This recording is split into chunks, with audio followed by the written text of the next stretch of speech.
शरण के थे।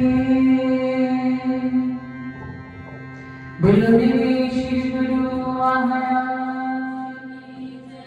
बोलो सांची दरबार की जय। श्री नगरी निवासी भगवान की जय। निर्मित सम्राट प्राणार्पण। श्री नगरी निवासी भगवान जी के पावन पवित्र चरणों में उपस्थित प्रभु प्रेमियों, कल से हम सब ने श्री महाराज जी की, श्री गुरु महाराज जी की लीलाओं का श्रवण करना आरंभ किया है। भजन संध्या करवाना करना और इसमें सब प्रेमियों का आना श्री गुरु महाराज जी की विशेष कृपा है, जिसके माध्यम से हम सब मिलकर के श्री गुरु महाराज जी की लीलाओं को जान पा रहे हैं। सुनते तो रहते ही हैं हम उनकी पावन लीलाएं, लेकिन समय समय पर भूल जाते हैं। इसलिए दोबारा से याद कराना, यानी कि उनकी महिमा, उनकी लीला को जितना हम श्रवण करेंगे उतने ही हृदय कपाट खुलते चले जाएंगे। तो आज की ये भजन संध्या हमारे भैया श्री ब्रजेश कुमार जी के परिवार को कराने का सौभाग्य मिला है। मेरे गुरु महाराज जी की कृपा इन पर बनी रहे और ये अपनी सेवा गुरु चरणों में करके खुशियां प्राप्त करते रहे। आज छोटी बच्ची आलिया का जन्मदिन भी है, तो आइए उसके लिए भी श्री गुरु महाराज जी के चरणों में प्रार्थना करते हैं कि उस बच्ची को स्वास्थ्य प्रदान करें और अपनी कृपा दृष्टि उस पर बनाए रखें। तो ये श्रवण करते हैं श्री गुरु महाराज जी की पावन लीला। कल हमने श्रवण किया था कि श्री गुरु महाराज जी का अवतार कैसे हुआ, एक अद्भुत रोशनी का आना और देखते ही देखते गायब होना और श्री गुरु महाराज जी का आगमन हो जाना।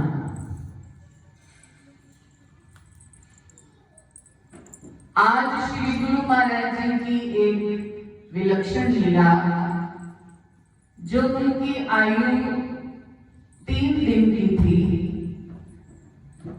तो गांव के दूर 6 किलोमीटर 6 मील पर एक पहाड़ी क्षेत्र पर देवी का मंदिर था। नवरात्रों के दिन सभी गांववासी उस पहाड़ी पर देवी के मंदिर में जाकर के रात्रि, दिन में पूजा और रात्रि में जागरण करके दूसरे दिन वापस घर आते थे। आज पूरा परिवार और सभी गांवों के वासी श्री गुरु महाराज जी को लेकर के उनके माता पिता उस पहाड़ी पर देवी की पूजा करने के लिए गए।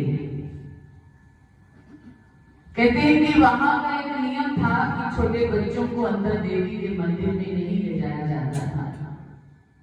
तो माँ ने और बच्चों के साथ श्री गुरु महाराज जी को बाहर दालान में एक चबूतरा बना हुआ था, वहां पर लिटा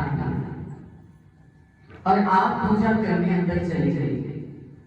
जब पूजा करके बाहर आई तो और बच्चों के साथ श्री गुरु महाराज जी को ना पा करके उदास हो गए।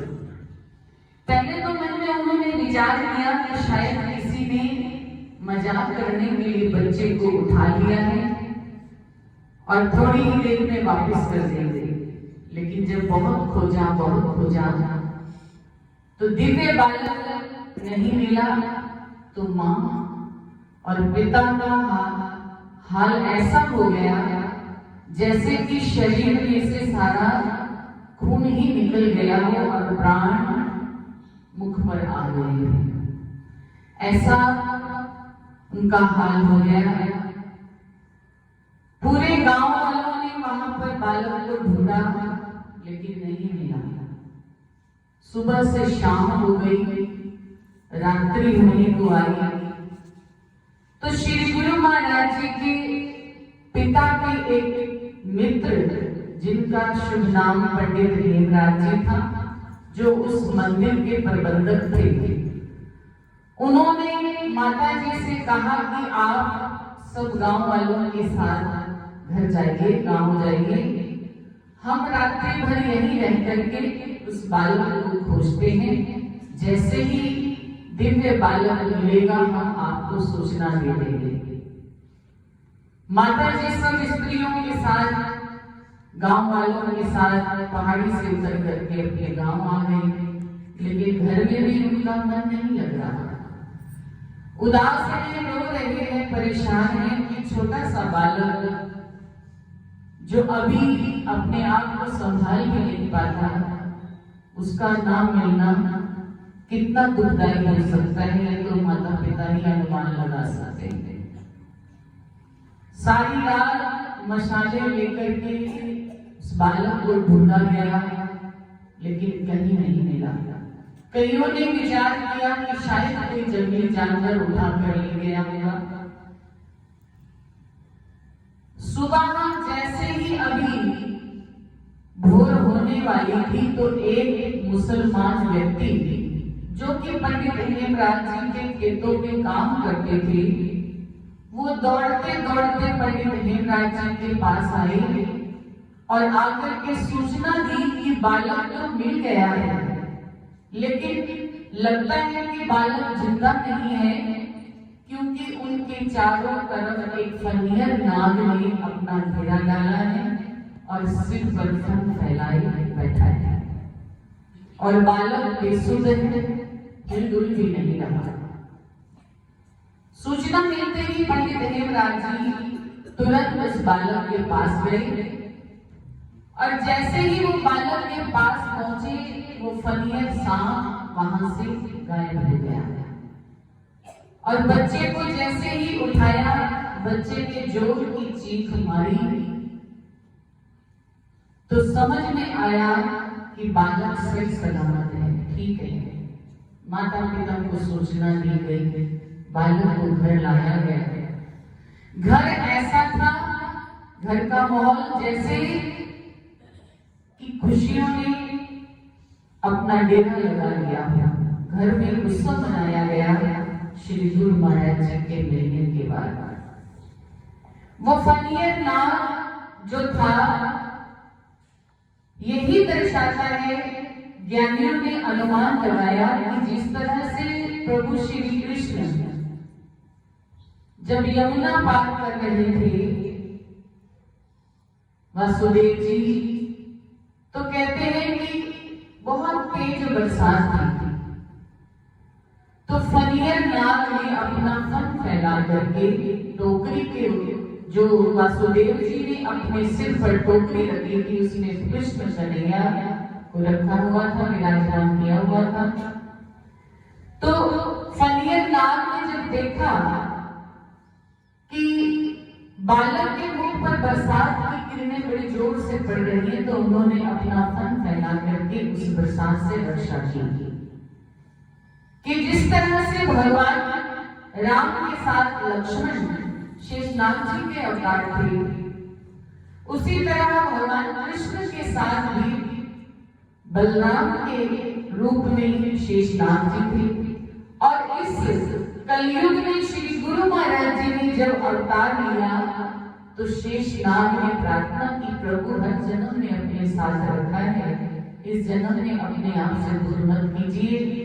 तो यही लीला दर्शाने के लिए प्रभु ने अलोप होकर के उस नाग, फनियर नाग को सेवा दी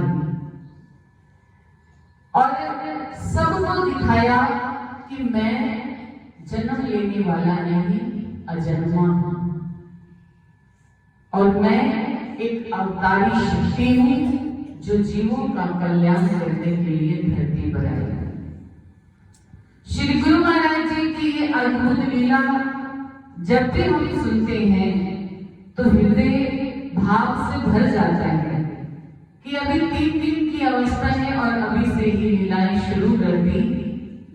और कल हमने सुना था कि जब माँ के गर्भ में कहने के लिए तो वो अजन्मे हैं, लेकिन लीला भी तो उन्होंने करनी है। दुनिया को ये थोड़ी दिखाना है कि कोई अवतारी पुरुष है। बाल लीला भी तो माता पिता का को सुख देना है अपनी बाल लीला से।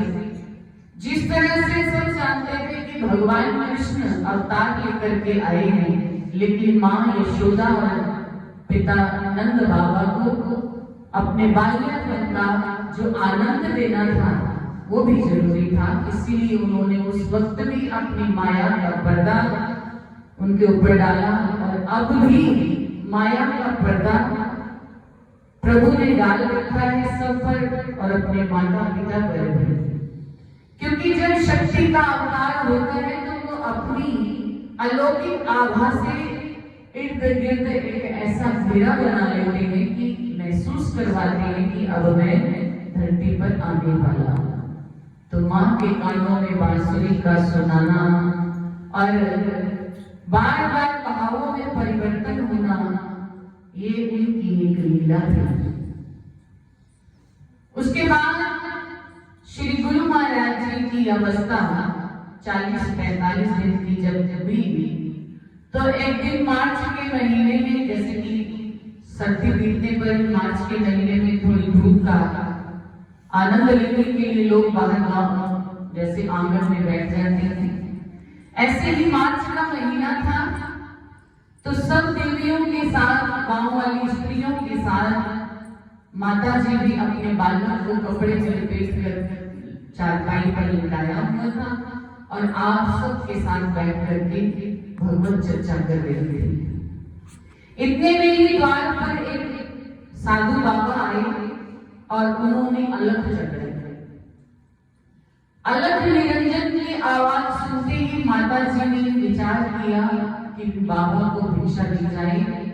भिक्षा लेकर के जाती हैं तो बाबा मना कर देते हैं, कहते हैं कि मुझे भिक्षा नहीं चाहिए, मुझे तो आपके बाल गोपाल के दर्शन करने हैं, आप अपने बालक के दर्शन करा दीजिए। माता के मन में विचार आया कि ये बाबा कहीं मेरे बालक पर जादू टोना न कर दे, इसे नजर न लगा दे। इसलिए झट से बालक को उठाया और अंदर चली गई। बाबा बार बार द्वार पर खड़े होकर के कहते हैं, माँ अपने बालक के दर्शन करा दे। माँ मान नहीं रही। ऐसे करते करते थोड़ी बहस छिड़ गई और गांव के लोग इकट्ठे हो गए, शोर होने लग गया। इतने में भक्त हेमराज जी वहां पर आ गए। उन्होंने देखा कि बाबा की आंखों में सचमुच ही उस बालक के दर्शन करने की प्यास है। तो उन्होंने मां को समझाया कि आप अपने बालक के दर्शन करा दीजिए और आप जाकर के अंदर से खुद बालक को उठा लाए और बाबा को दर्शन कराए। जैसे ही बाबा को दर्शन कराए तो कहते हैं कि श्री गुरु महाराज जी बाबा के दर्शन करते ही मुस्कुरा पड़े।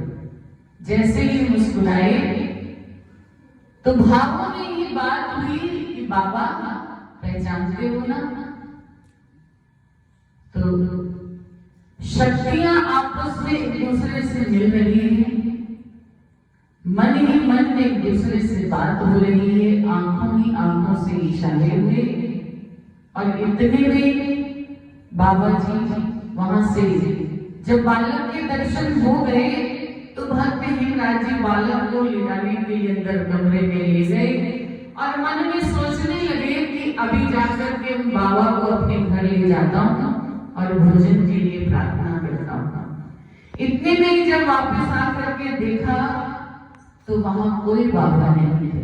बहुत खोजा, पूरे गांव में ढूंढा, लेकिन वो बाबा नहीं मिले। पहाड़ पर एक पठान अपनी बकरियां लेकर के बकरियां चराने गया हुआ था। गांव से बाहर एक पहाड़ी थी, उस पहाड़ी पर एक पठान अपनी बकरियां चराने गया हुआ था। बकरियां चरा रहा था, इतने में बरसात हुई, वहां एक नाला था, उसमें बहुत पानी भर गया। अब बकरियां उस नाले को पार नहीं कर पा रही थी, तो उस पठान को रात उस पहाड़ी पर बितानी पड़ी। जब अर्धरात्रि हुई तो उन्होंने क्या देखा कि एक संत फकीर बाबा बैठे हुए हैं। उन्होंने जाकर के उनके पास उनके चरण स्पर्श किए। बाबा ने कहा, भाई कुछ खाने को है? जब इतना उस पठान ने सुना तो पठान कहने लगा, बाबा ये बकरियां ब्याही हुई है और लोटा भी मेरे पास है, अभी मैं आपको बकरियों का दूध निकाल करके देता हूँ। कहते हैं कि उस पठान ने 2-3 लोटे बाबा को दूध निकाल के लिए और बाबा ने मन भर करके दूध का भोग लगाया और फिर पठान ने अपनी कंबली उतार करके बिछा दी तो बाबा विश्राम करने लगे।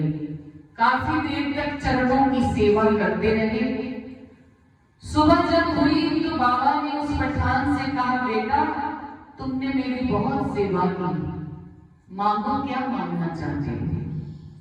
कहते हैं कि उस पठान ने कहा, बाबा आपके पास, मेरे पास तो आपकी कृपा से सब कुछ है, मुझे कुछ नहीं चाहिए।